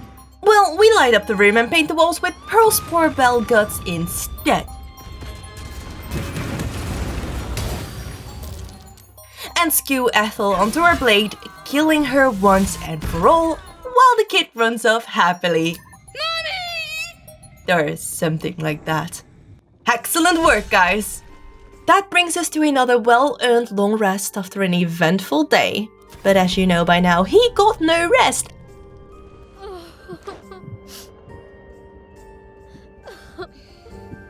Poor girlie has been through a lot, but for the first time is actually able to grieve and remains our Shadowheart. You can't cast a shadow without some light. And you can't fight a Gortash while the Steel Watcher's still alive. I mean, well, technically you can, but while we were out to save Volo, we also took a detour into the Steelwatch Foundry. where we found out that the Gondians are enslaved to build the Watchers, not just creating them for their own gain like Wilbrun suggested. And since they were wearing explosive collars, they were not really in the position to rebel, and their own family members are being held hostage in an unknown location. To learn of their location, we'd had to go deeper into the foundry, so we marked that for a later time and set off to wreak havoc elsewhere. But this morning, we were poking around in Flim Cargo's basement again, where we bump into one Redhammer, who Dork intimidates into giving us answers. About what, I'm not too sure, but he casually drops that the Gondian hostages are being held at the Iron Throne, an underwater prison. So Dork intimidates Redhammer again into taking us there in his submersible. And just when you think things are going smoothly, set foot within the Iron Throne and you will die, as will all of the hostages inside. Oh, a challenge? Your mind turns to the Gondian hostages, bound in fear, their futures hanging by a thread in Gortash's web. Doc, that thing! Doc, that thing! That was a mistake. As the Iron Throne detonates, creating an Ocean Gate situation, I had an inkling that this was going to be a time challenge, so we prep accordingly. Gale conjures a water myrmidon, while Dork scrolls through our inventory and notices that we have a scroll to summon a Quasit. And all of a sudden, we get an achievement. Rude. Shit-pilling toe-rag. Crude. Dickhead. And full of attitude. Last nippled meat slab called me shovel. Let's just say, I like this one. With our crew complete, we descend into the Iron Throne, where our brainwaves connect to the frequency of Omelum. Turns out he's trapped along with Duke Ravengard and the Gondians. Though his voice remains clear, getting the Duke out is our top priority. One by one, we drop down the ladder, scope the place, and learn about the mechanics. Gale moves into the hallway to the left and shoots a lightning bolt on the fishman, causing the lever of one of the cells in the back to open the door, freeing the Duke. And the heavily injured Ravengard stumbles outside when Mizora appears to send more difficulties his way. And because of this unfortunate timing, the explosive spiders immediately get their turns and Ravengard is scorched off the sea bottom. And because I felt an innate sense to save him for Will, we reload. Second time around, we are smarter. We open more cells, we free more people, and the water myrmidon gets ready to deal with the spiders before they get their turn. And whoopsie poopsie, hit Ravengard in the crossfire. Third time's the charm. You'd hope, but nope. Alright, fourth try then. And at this point, I've already given myself another layer of difficulty to the upcoming honor mode run with these 3 unnecessary reloads. So that concept awakens a primal state in my brain, a need to save every single hostage, and we have a strategy. Astarion and Gale take the right side, dealing with the Sahagwin and opening the cell levers so those Gondians have multiple turns to run to the hatch. Karlach goes straight down the center, freeing the 2 Gondians in this room, whereas Dork and the summons take it to the left. Astarion and Gale reconverged at the midpoint on turn 3, while Karlach reaches a restrained Omelum in the back room. Dork removes the Sagwin Hunter from existence and tosses a healing potion at the Duke, who on his turn runs out to trigger the Mizora sequence. The Duke has taken a hit from a spider, but lives to tell the tale and dashes towards the ladder. With 2 turns on the clock, Karlach frees Omelum, and he has the option to teleport Karlach and him back to safety inside the submersible. It's the last turn now, and there are quite a few people who are still not safe yet. Luckily, our crew climbs aboard, the Sagwin are running around like crazy, and the last group of Gondians run for their lives and make it in. And now it's just our Duke and Didalafran. Would it help if we shoved her closer to the ladder? Did that work? Or did she just disappear? Well, you know what, Duke, let's just get you up then. The round ends, the cutscene rolls, Ravengard is safe and now under our Brain Daddy's protection, and I do a quick head count. So that's 13? And then Omi and Duke. Meaning we actually did it. We actually did. Skills. Fresh off our underwater rescue spectacular, we head straight back to the Steelwatch Foundry to finish what we started. We're looking for Tubin, who is held hostage by more overseers, so we move in with care and bring them pain. Once freed, Tubin joins us, leading the way to the Neurositor where the big kill switch lives. To get there, we move to the lower level where, as expected, we are thrown into another big fight. Gomnians, Steelwatchers, Banites, and us. While I did my best to keep everyone alive, I was quite certain we'd lose Gomnian Mancer Biggs, but somehow, someway, they all lived to see another day. Now give me that goddamn treatment, okay? With the foundry cleared, or so we think, we push forward to the final rooms, and Senner can tell that there is more trouble ahead, so he leaves us to fight the monstrosity inside. So we go in quietly in the hopes that we can see what lies ahead for us, but only when Astarion starts the fight. From below us, some Frankenstein Steelwatcher from hell wakes up. Dork becomes a giant to hopefully do a lot more damage that way, and surprisingly it wasn't as bad of a fight as I expected. Even when the last two Steelwatchers exploded, everyone was still standing.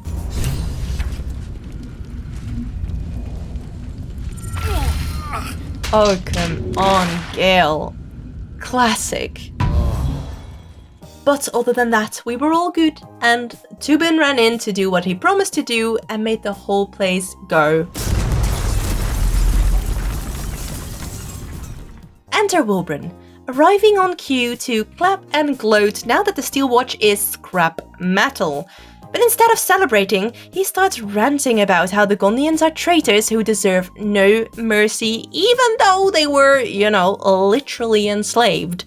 But Barkus finally dares to step up and throws Wilbrun some moral clarity. Dork encourages him to become the leader that the Iron Hands deserve. Because Wilbrun Bungle. And just like that, in both factions, we earn ourselves more allies. Nay, friends. We've seen much of the lower city, but there was one final spot on the map left untouched. I welcome thee to the Devil's Fee, where every hellish curio is a... Oh, it's you. Turns out, Helsik remembers us from before, back when Dork and Gortash pulled a cheeky little vault heist in Avernus. She also mentioned something about Raphael, his plans with the crown, and how the answers lie in the House of Hope, which we can reach, surprise surprise, with her help.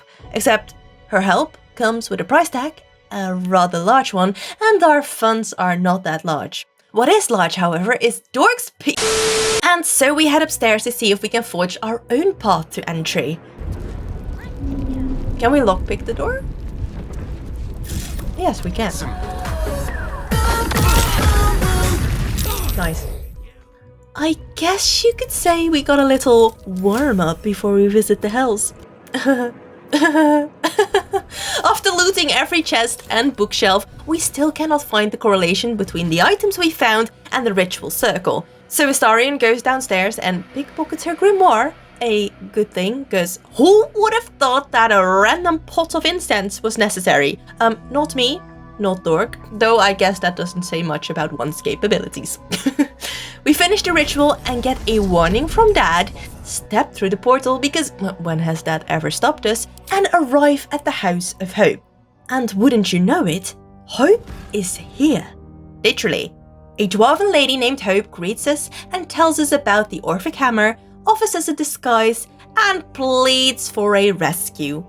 Hope becomes our guide as we parade around the house, and we go to the left side first, where she wants us not to grab the Orphic Hammer just yet, as that action will trigger our downfall. Instead, we speak to the Archivist and pretend to be one Verilius Receptor, Zariel's High Inquisitor, scoring us an invitation to the boudoir. But before we get there, we find a weird gem on the wall, and while our wisdom check goes smoothly, our intelligence is, once more, light years away. After getting blasted off the stairs multiple times, we finally get inside the hidden room where Mol's contract sits on a pedestal. We steal it and even try to destroy it, but it did nothing, of course. Upon entering the boudoir, Hope throws another cryptic warning at us, and we take a moment to relax, using the restoration faucet to restore our health, spell slots, and faith, before it gets destroyed again upon walking into whatever this is. What the Oh, gods. What the fuck have I stumbled into? Yeah, that's what I just said. Since we have our own hot, red-skinned bae, we decide to take him out. After which, we stumble upon Raphael's hidden safe with inside of it a note with the password to claim the Orphic hammer. How convenient. Do you know what's even more convenient? Encoding overloads. Again, or so I assume. It looks pretty similar in the effect on the recording with a slideshow-esque feel to it. And I thought I fixed it, because this was the first time it happened ever since that dreadful frame loss of Act 1. House of Hope, more like, how about this laptop start working like it's supposed to? I'm not okay. I'm not okay. But my laptop is. For now. Thank the bloody weave, it starts to run normally again right as we steal the Orphic hammer, and upon doing that, the hells rain down on us. A hopeless situation? It can't be that bad, right? Worst news, Raphael's on his way home, and oh boy, he is spitting mad. Great. Just great. You planned for this. I know you did. You have Sure did. It's really important that you don't panic, even when your eyes evaporate from the heat. Girly Pop was not lying when she said that, as when we step out of the room, a hell sphere is eagerly rolling after us to make us roadkill. Roasted roadkill. Deaders turn into vengeful bulls and vengeful imps, and another hell sphere shows up. That's two! I just thought we had to outrun this one, but we had to kill instead. Eventually, we do kill both Hellballs of Doom and fight our way down the hall where we make a quick pit stop to grab Hope. Besides realizing that Astarion never joined the fight as his little tiny legs could not keep up with Dork's, we hack through the enemies with ease, and then we equip the Orphic hammer to shatter the infernal crystals binding Hope to her prison. She's free and hopeful as ever. We'll carve our way to the entrance hall and chop Raphael into messes.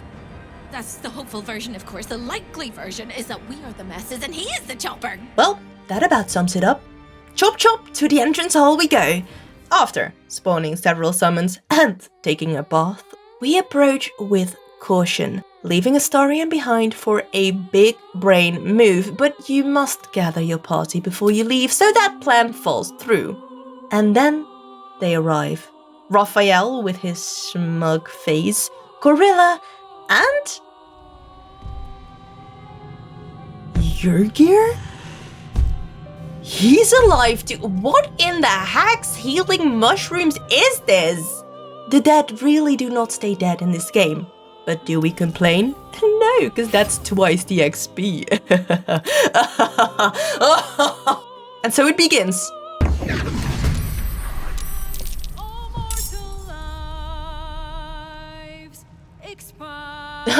Get out. No, he gets his own little musical number. Okay, that's cool. What a villain. What a villain. Okay, how do we go about this? Let's get rid of this big boy first.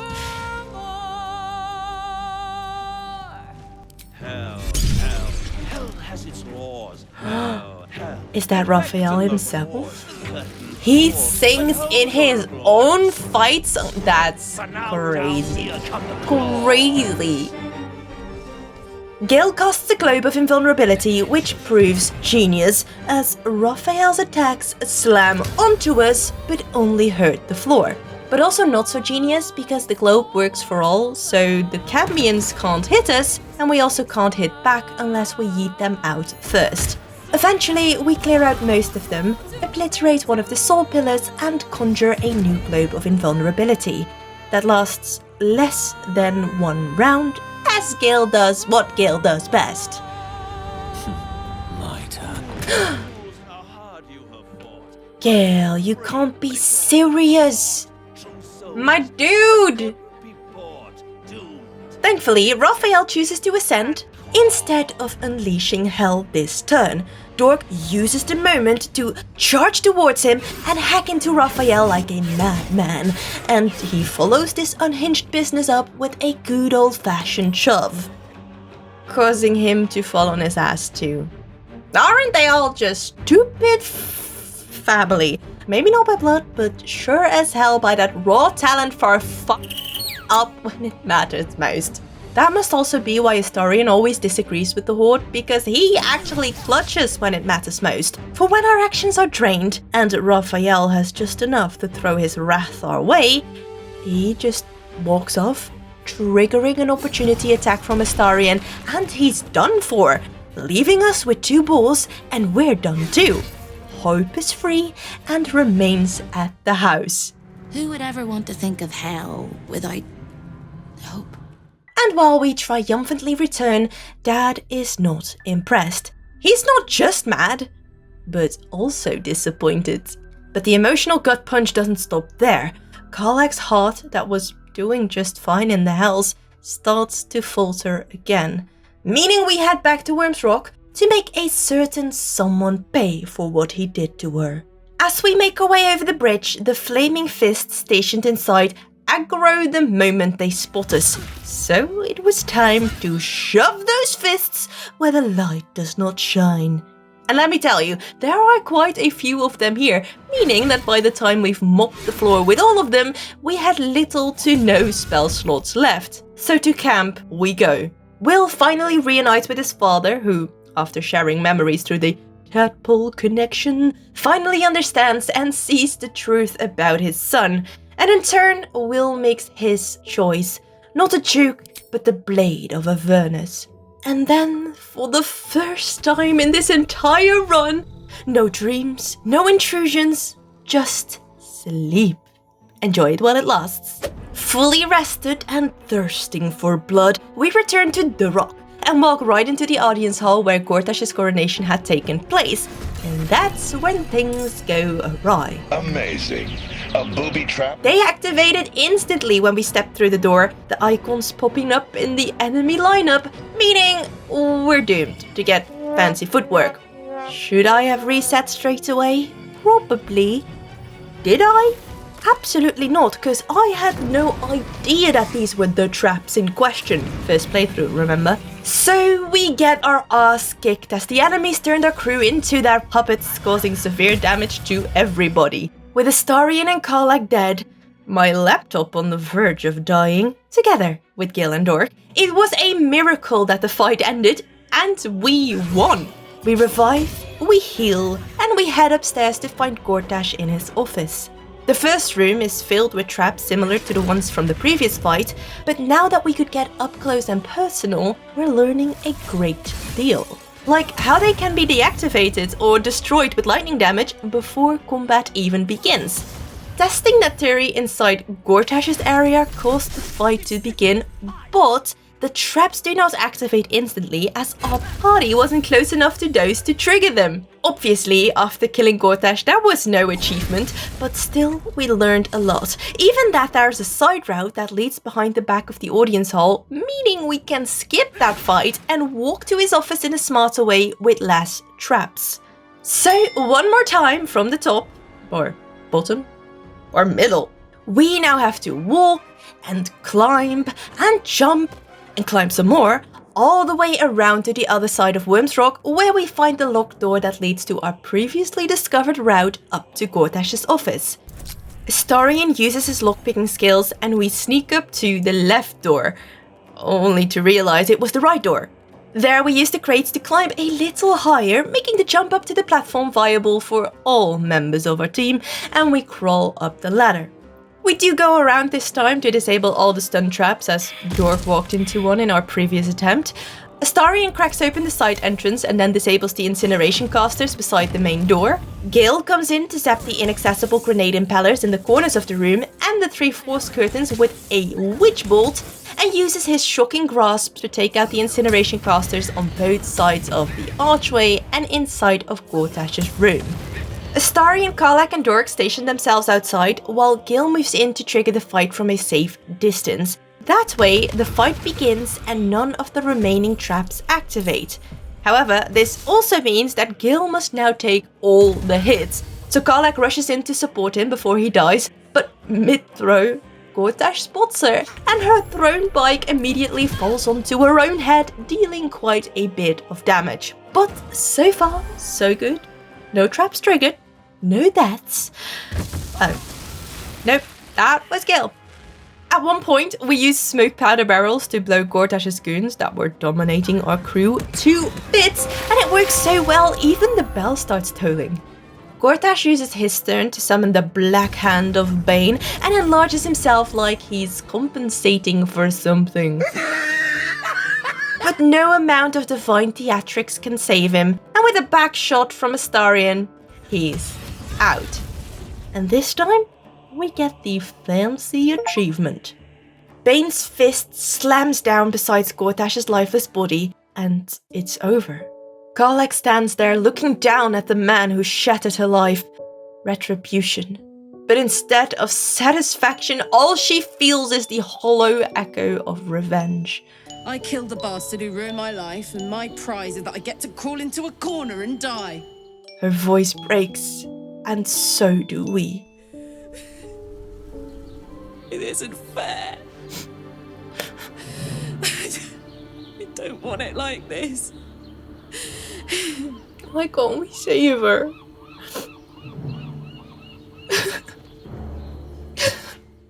We chased every lead, the Steel Watch, the Hells, Dammon. And just like he said, it all led to a dead end. Let's get out of here. I've always hated this place. Stupid fucking gigantic bridge or whatever. Karlach walks off to take a moment for herself, while Dork picks up Gortash's netherstone, causing the brain to shriek. And while he was very disappointed in us, Daddy Tanner pops in and compliments Dork. You have done well. One netherstone remains. Orin's. We must find her and take it from her. Orin, the last obstacle. Kill Orin! Kill Orin! Even the brain is screaming for her blood now. But Dork doesn't move, not without Karlach at his side. While she struggles with her mortality, Dork reminds her, we still have a future. Maybe a shorter one than most, but that doesn't make it less beautiful. God, you're so right. And we are beautiful, aren't we? He also wants to fight for her like she fought for him, and so he pushes for the only option he knows can save her life, a furnace.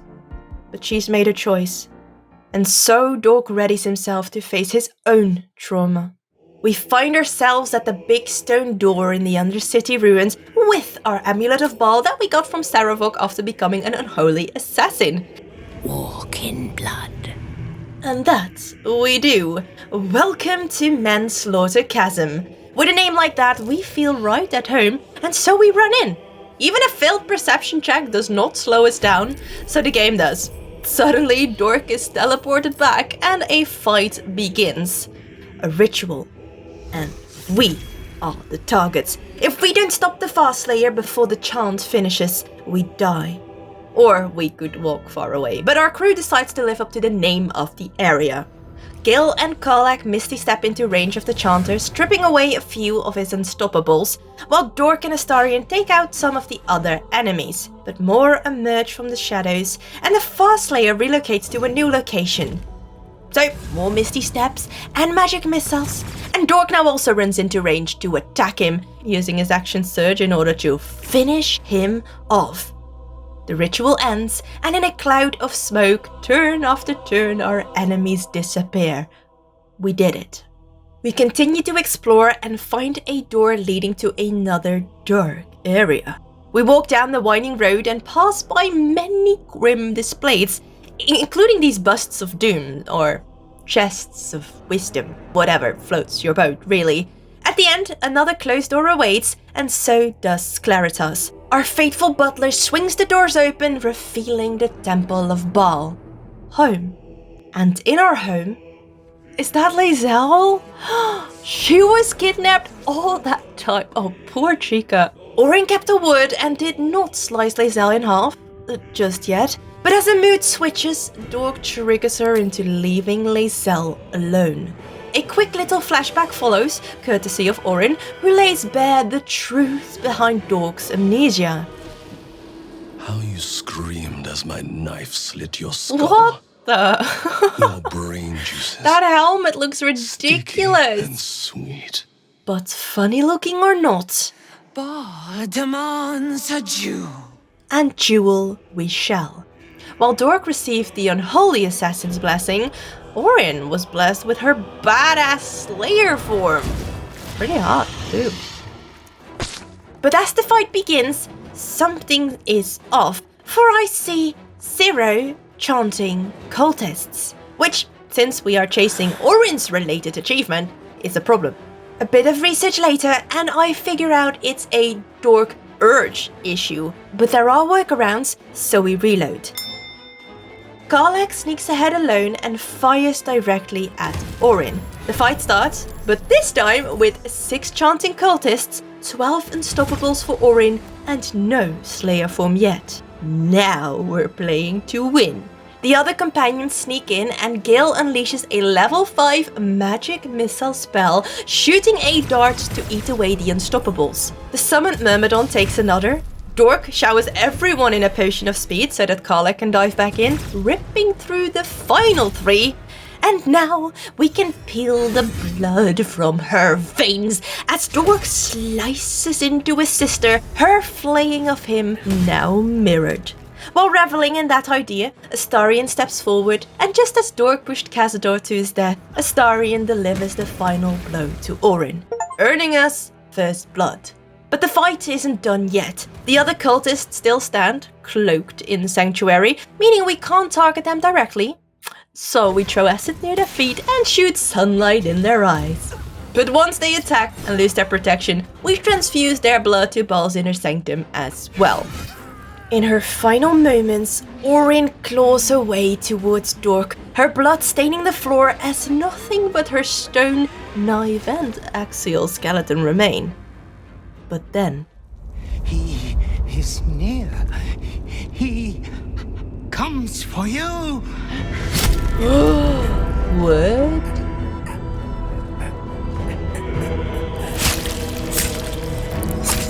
Jeremy's getting rammed through.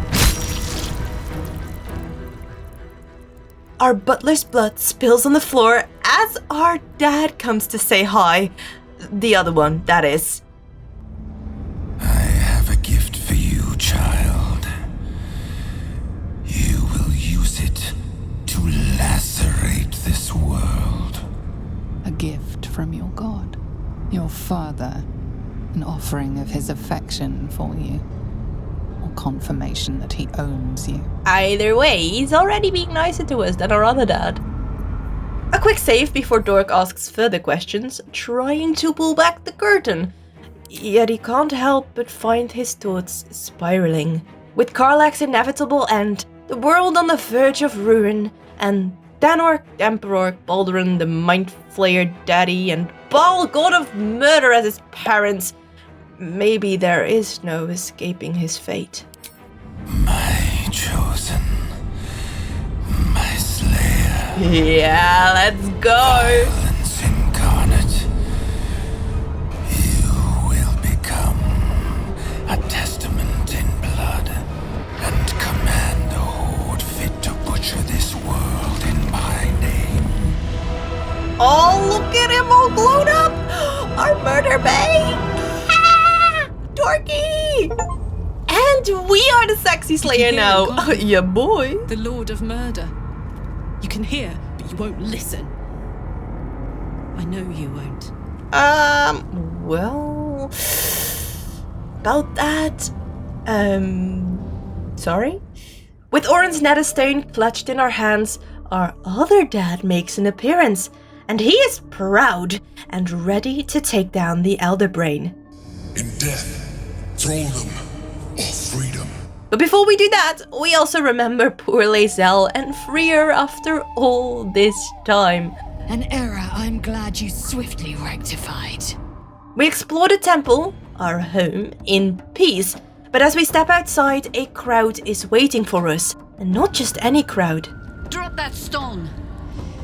You will want your hands free for what comes next. Yep. Our former allies now turning their back on Dork as he fully embraced his role as Baal's chosen.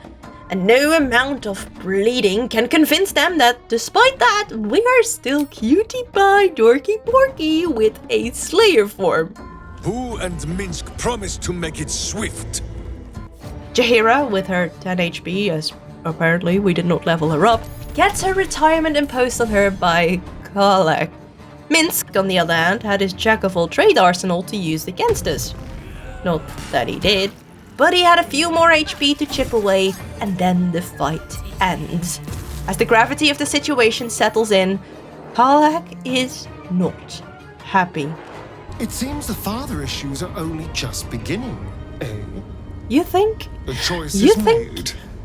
Back at camp, we do the rounds, hoping our other companions won't turn on us. But Mintara is practically glowing with joy that Orin is no longer breathing and we're taking the evil route. Lae'zel is home and grateful, and Sklaritas joins us. But you should rest, Master. You must be tired from all the sororicide. Though the moment Dork's head hits his pillow, Lae'zel gets a surprise visit. Flacketh. From daddy issues to mommy issues, all in the same day. Baldur's Gate has it all. Lae'zel receives an order to kill Orpheus and become Flacketh's chosen. But Lae'zel has grown. She's seen things, and she chooses herself. Without a good rest, we make our way to the dock of the Morphic Pool, where with one final warning, we step into the boat. 1 Elder Brain, 2 Fathers watching, 3 Nether stones gathered, and a storm just beginning to swell. Waiting. Preparing. Calculating. With every step towards the center of that storm, the shockwaves from the brain increase their frequency. We cut through the last of the intellect devourers and gluttonous aberrations that ambushed us, and find our way down to the edge of the Morphic Pool. Netherstones in hand, we prepare ourselves to face it. The brain in all its glory, lobes and crown. It tries to knock us down, but Dork stands firm. We didn't come this far to trip at the finish line. And suddenly, we're somewhere else. Whoa. Balls, bloody balls. That is a big mind flayer. It's messing with your mind. Don't listen to it. Use the stones. Dork tightens his grip on the stones. 1 roll, success. We learn of the brain's plans. 2nd roll, another success. Its manipulations, all in their design. 3rd roll, fail. Of the perfect trap we've been lured into, from the prism to our father, to ourselves. It was always going to end here. But Dork is not a quitter. 1 final strength check, and with a net 20, we dominate the brain! Let's go! Oh, my brother and Ball, we did it! We did it!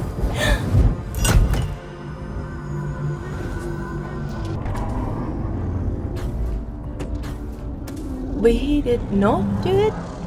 What?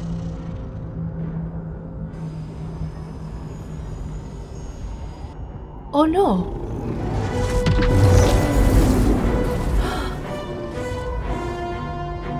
Dad? Fuck her up. Come on. This is not over. Oh. The brain rises on its path to ruin. Tadpole Baldurians become ravenous mind flayers. There is panic in the streets, and the city is under siege. The battle for Baldur's Gate begins now. This is an elder brain, no longer. A nether brain. An entity so powerful our nether stones alone are now insufficient. We need something that can rival it. We need an illithid. We need a father. And so Dork entrusts him with the stones. And Orpheus's brain, which Daddy gulps down, is assimilated for power. And with the storm raging at full speed and the city burning, we go towards the High Hall. But before we can make it there, Kithrak Foss intercepts us. And he's not here to talk. He's here because Dad hates their prince, and cannibalism goes too far, even for the kids. Sadly for them, with one father in spirit and one in the flesh, we end their misery. Then we fall into an unexpected meeting where the echoes of our journey return as allies fighting at our side. The one who will save Baldur's Gate from ruin. Friends.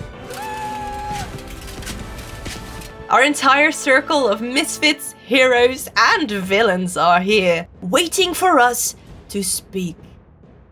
To blood, death, and slaughter, a fight well fought, and a brain well burned. The option appears to call forth our allies, and we run outside, the Duke running with us, until he stops running. Forever.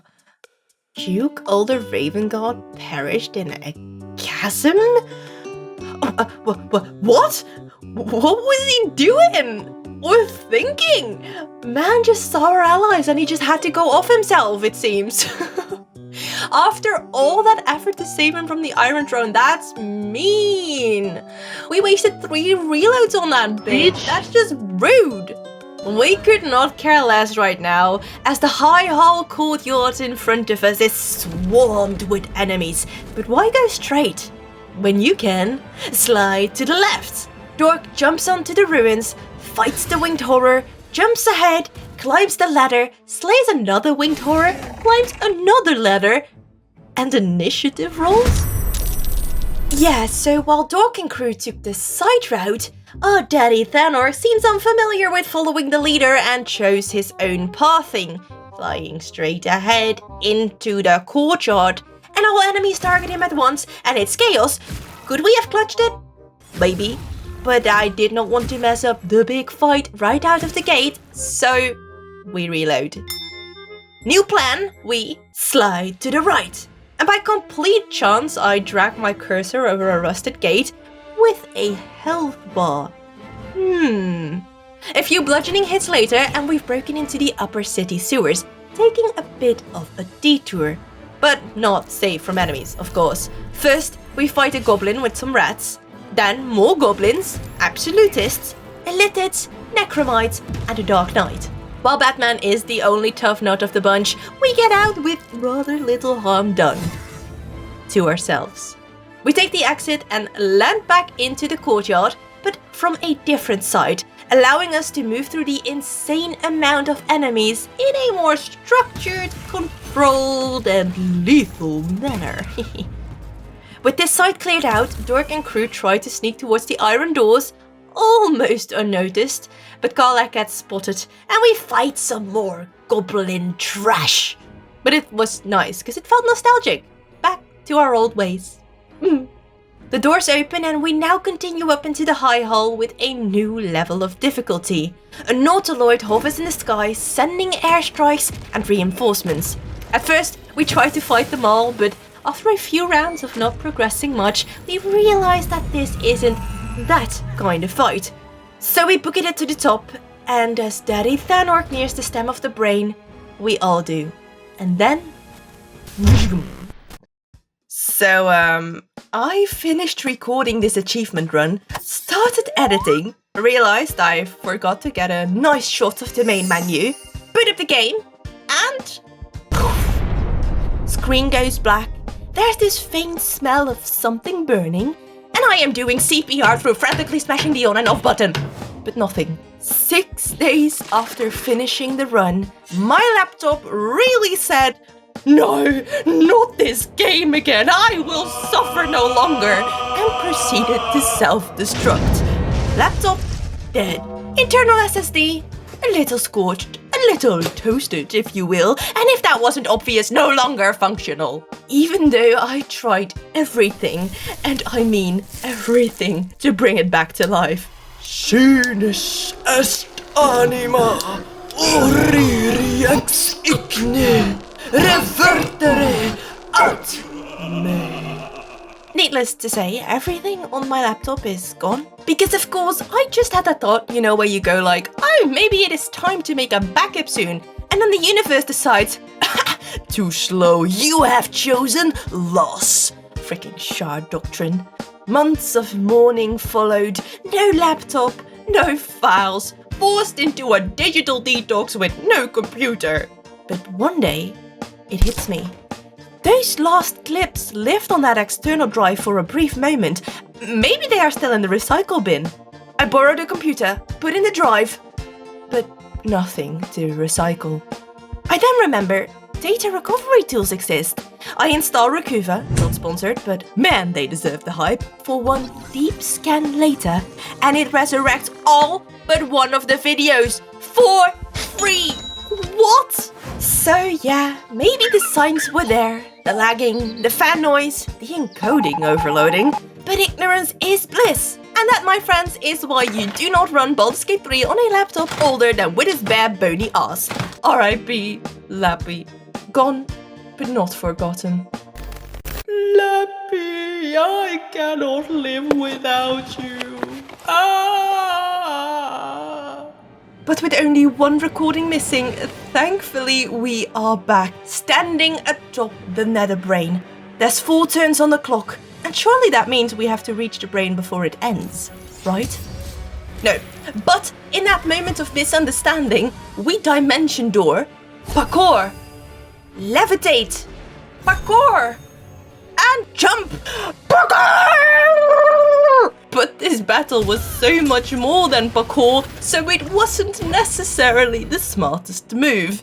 Astarion drops, and as Karlach tries to nurse him back to health, she flings a potion with so much force he dies on impact. And not much later, Karlach herself is at the receiving end of all the damage and goes down too.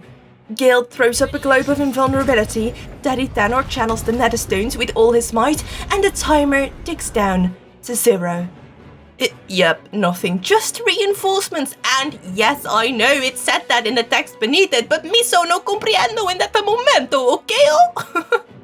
Channeling succeeds, and Thanor goes in to confront the brain. We revive Astarion, and then Karlach, but chaos ensues once more as turns start skipping due to a haste potion crash, and it goes downhill pretty fast.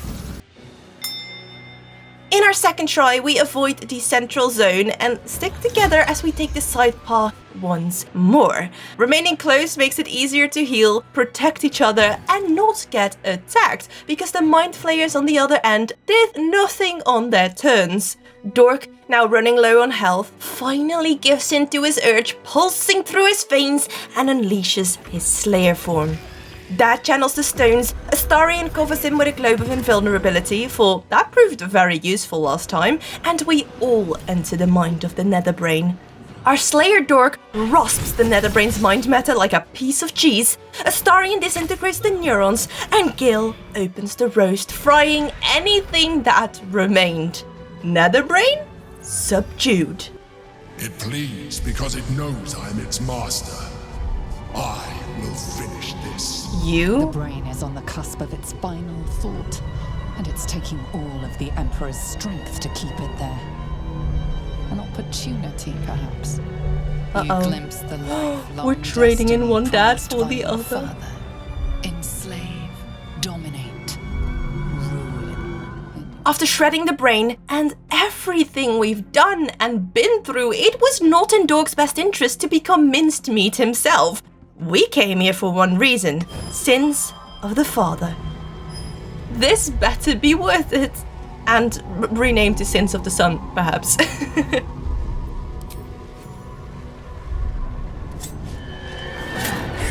Oof. Oh, that's for making me suck your tentacles. But and for all the lies, any manipulations. But I feel kind of bad though. Badass. What in all the sweet hells are you doing?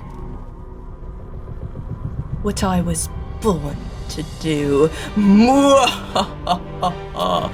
Born to be Baal. Spawn. Baal Spawn. He's Baal Spawn. Okay. Conquer. Kill. Slaughter. And so Dork takes the stones and rules the brain. In Baal's name. He speaks? Oh! That's it. Wow. While we lost one father to make the other proud, we walked away with an assortment of achievements. All's well that ends well for finishing the game. Leave no one behind for saving all the tiefling refugees. Yes, we did that. Critical hits for completing the game in tactician mode. And Sins of the Father for ruling in Baal's name. What you just saw was one path, a vision of what could be should Dork give in to the darkness. We've reloaded right before that critical decision. It seems impossible to stand against your father, but you have fought this long against your nature. There might just be a way. And this time, Dork lets go of that darkness, of his father, and chooses himself. Your life is mine. Accept your inheritance, or I will reclaim it. No, Daddy Baal. We're reclaiming achievements, not lives. Come on. And so, Dork dies. For the first time in over a century, silence falls over the Baal temple. No chants, no screams, no prayers. In the he's end, really dead? Your own death brought you more joy Dork? than any you wrought on this land. You are slipping Oh my god, into wait, does this mean that we can't get the other endings? Because of the Dork urge? Your journey is not over. I will not permit that, though all the powers of life and death dictate that it should be so. Bone Man to the rescue! Oh, Withers, I too love you. still hold some power. Withers, the legend, invests a piece of his power to breathe life into Dork once more. Relieved of his urge forever, now he's just Dork. And as hero man, killer of chosen ones, defier of Baal, hunter of achievements, we gather our strengths to do it one more time. With the final stone collected, Lae'zel freed, and Jaheira and Minsk not awaiting us outside the temple, we do it all for this. Very fucking proud of you, darling. We take our final long rest with the same troubles, Flacket stirring chaos in Lae'zel's head, but she chooses to fight against her for Orpheus. And so we bring her along, meeting Voss in the sewers, promising to them both that we'll free him this time. Not yet grasping the consequences of that choice for Dork himself. And then we set off. With our little boat on the Morphic pool, we row back into the storm. As we confront the brain, like deja vu, the dice roll outcomes are the exact same. Success, success, fail, nat 20. Saved by our dad, the brain tears loose, Baldur's Gate transforms, and we are back in the astral prism. As Daddy Tanark delivers an all too familiar spiel about needing an illithid to face the brain, unlike last time, Karlach cuts in. This fella and his ultimatums. But he's forgetting one thing. We could become illithid. I mean, I could. Suddenly, it clicked. Last ending, I thought that maybe the transformation might be like a failsafe if the illithid in the group died on the battlefield and could no longer channel the stones. But no, it was right here. Ceramorphosis. Dork asks his father what becoming a mind flayer actually entails when Gil decides he also wants to weigh in on the matter. A group discussion erupts, Gil offering his orb to Dork with his "I'll do anything it takes" mindset that he cultivated after the Mystra meeting. Lae'zel pleads to free her prince as maybe he holds the solution. And Karlach, she thinks becoming illithid might be the answer to the ticking time bomb in her chest. I'd rather be a mind flayer than have to watch you become one. But You still Karlach, get honey, to I live. don't want to see you Do it become as one you. either. If this is the end for me, let me be the motherfucker who saved the world. And I think Dork has to do it for the achievement.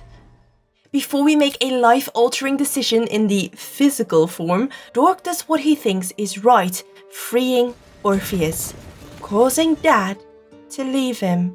There's no going back now, and Dork rams the Orphic hammer into the other crystal. The prince is freed, but not fond of the decisions we've made up to this point. Nonetheless, it seems we must be allies. But even with Orpheus on our side, the fact remains. One of us must become a mind flayer. I don't know why I'm so insistent to do it. I think it's because I'll miss our chest-loving dork skin. But with both our dads gone and Karlach soon to be gone, oh, what does it matter? Karlach tries to plead her case once more, but Dork's mind is set. After everything, this is his sacrifice to make. Give him hell, soldier.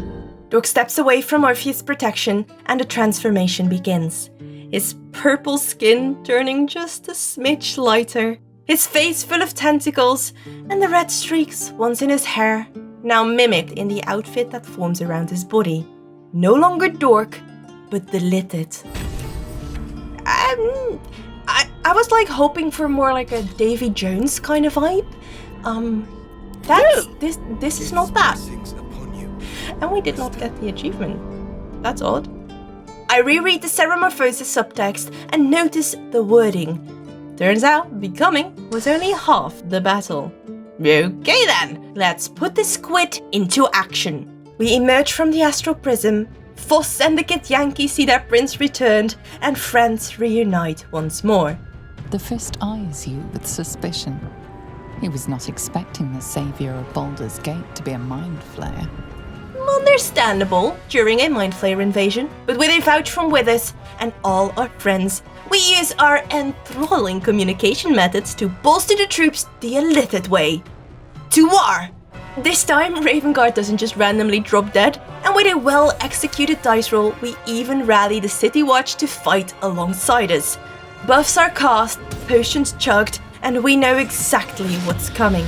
Enemies go down, slain left and right, from absolutists and ogres to winged horrors, to goblins and mind flayers, intellect devourers and spectators. We are unstoppable. I mean, look at our health bars. We are barely taking hits. It's mental. The same goes for inside the High Hall, where we arrive at the base of the Netherbrain by the start of the 4th round, and then we prepare to climb. But Gil stops us, throwing one last noble sacrifice offer Dork's way. Gil, we did not go full tentacle for you to explode. Gil is persistent, but relents. And so all of us scale the stem of the brain to the final battlefield. Atop the brain, the dragon descends, but this time he's carrying someone on his back. Daddy? You're on the brain side now. Wow. Wow. Seriously, what is wrong with you? Ugh. An amalgamation of every fragment of our past, now passing by in the final trial. Daddy Tanor, the Dream Guardians, and our allies. The Githyanki Inferno scorches the brain tissue, allowing Dork to turn full pyromaniac now that he can no longer be a slayer. Hoping. First to go is that manipulating, scheming traitor of a father, and everyone gets to strike him. A gust of air sends him down into the fire. He burns. Goodbye, Dad. Now that Dork looks most like you, our paths diverge. And that is still for making us f*** your tentacles. This strange form of grief turns into full-blown rage, and we take it out on the Dream Guardians, heated into the flames as they follow their maker.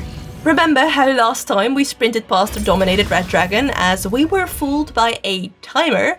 Well, this time we take our sweet, sweet time. The dragon brings the heat, but we are on fire. Lae'zel slices and slices and slices again. Dork stuns the beast and then slashes into him. Even Orpheus gets a hit in, and then our summons put the dragon to shame. And even the dragon receives a fate similar to his rider, unlocking Interfectorum Draconis. We move on to the Mind Flayer Squadron, prepping the battlefield with veterans like the Harpers. Karlach holds her pike and splats one of the Mind Flayers. The Harpers shoot their arrows and drop another. Dork levitates towards the crown to begin Casus' compulsion, and Gale conjures the globe of invulnerability while we all tuck underneath it. And so the portal opens. One at a time, our crew enters the mind of the Netherbrain, and when Gale steps through the portal, our enemies, allies, and summons are all left behind. Suddenly, it's just us and the brain. The brain marks the field with zones of negation, but it's too little, too late, for we send it. Let's topple the big folk. The big fucking brain. Is this it? Yes! Let's go, Dork! Dork gathers the Netherstones, his friends and lover ready to see it through to the end. And here, we make a calculated save while Dork gathers his thoughts. Karlach is still dying, he's still the achievement hunter of the gate, and why not become absolute in her absence? What are you doing? Stop! Don't worry, Gale, you are still part of my design. And so, Dork sees himself seated atop the throne, ruling the brain, the city, and all of Faerun. Even his companions are smiling under his influence. In my name. The credits roll, and only one achievement pops up: Absolute Power Corrupts. But that is absolutely not how our Dork would want to end up, and as his vision of the future fades back to reality, we silence the voice of the brain and tune into the voices of our crew instead. Silence, brain! The grand design has failed! Command it to die, quickly! Dork grips the Netherstones tight, visions of timelines flashing before his eyes like he's Dork the Strange, and only one where they win. Truly win. Command the brain to destroy it all. Come on, Dork! After everything we've been through, save Baldur's Gate! Must obey. The Netherbrain plummets into the Kiontar, and the tide turns. The people fighting back, ridding themselves of these monsters. The world saved. Our companions, our friends, saved. But some better off than others. Will, finally free of Mizora's influence and powers. Lae'zel, no longer bound to Vlaakith's lies, and cleansed. She leaves with Orpheus, flying off on a dragon to liberate her people from Vlaakith's chains.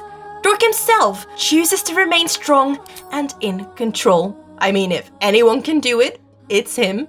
Gale eyes the crown lost beneath the waves, but this time he resists and finally learned. There are things in this world far more valuable than power. Astarion, free from Cazador, but still a spawn. Vulnerable now to the sun without his tadpole. Oh God! But then the shot darkens and she comes into view. We did it, soldier. The city's going to be all right. And so are you.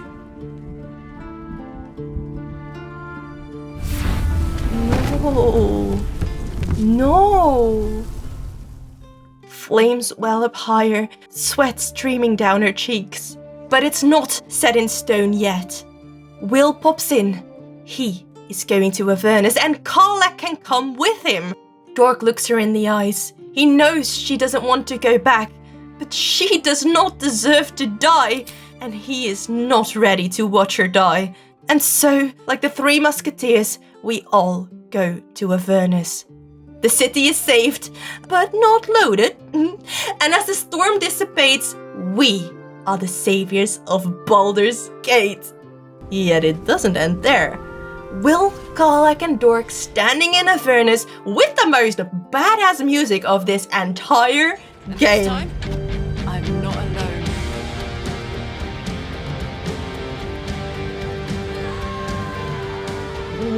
Wow. I couldn't have wished for a more epic ending. Damn, what a send-off. But like the Lord of the Rings, the endings never stop coming. So we return to our old camp in Faerun for a reunion, for a feast. Dork wraps his arms around God's favorite princess. He scratches our furry friends behind the ears and sends them off to live with Shadowheart. Folo's writing an epic tale, Jaheira's rebuilding the gate with her team of harpers, Minsk and Boo working with 9 fingers to guard the illicit vessels. From everyone, no exceptions.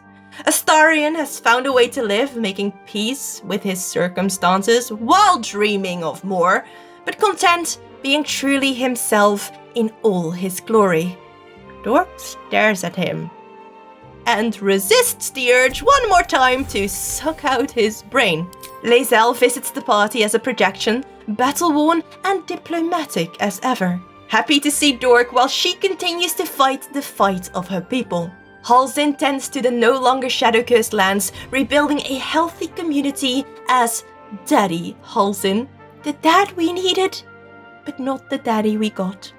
Mintara hoped for a more evil outcome, and Gil has left the crown where it is to pursue his dreams of becoming a teacher. And then a spark of hope slides in as Will mentions blueprints. Blueprints that might just fix Garlag's heart. So maybe, just maybe, one day we will bring her home. After nights filled with Baal's terrors, needy companions, and daddy issues, Garlag mentions that Dork still hasn't had a proper sleep after all this time. But it's all worth it as she leans over to plant a kiss on his face. The night is over. Withers urges Dork for a final toast. To our real mommies and daddies, the ones we chose, not the ones we were given. To you.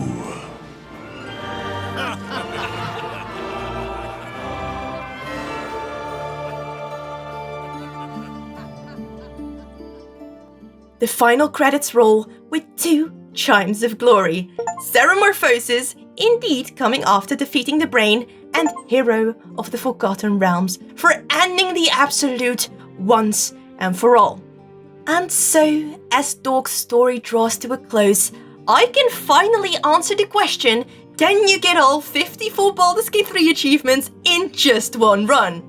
No, but you can get pretty damn close. I mean, 53 achievements out of 54, 26 reloads, of which only 2 were required to get the different endings, 2 dads, 1 exploded laptop, but 0 regrets. And so I say thank you for watching, for choosing to journey with Dork and me, and for your kind and supportive comments while I slaved away on the edit. Now, this is not the end. It is not even the beginning of the end, but it is, perhaps, the end of the beginning. Until next time, ciao. Thou wilt trouble us no more.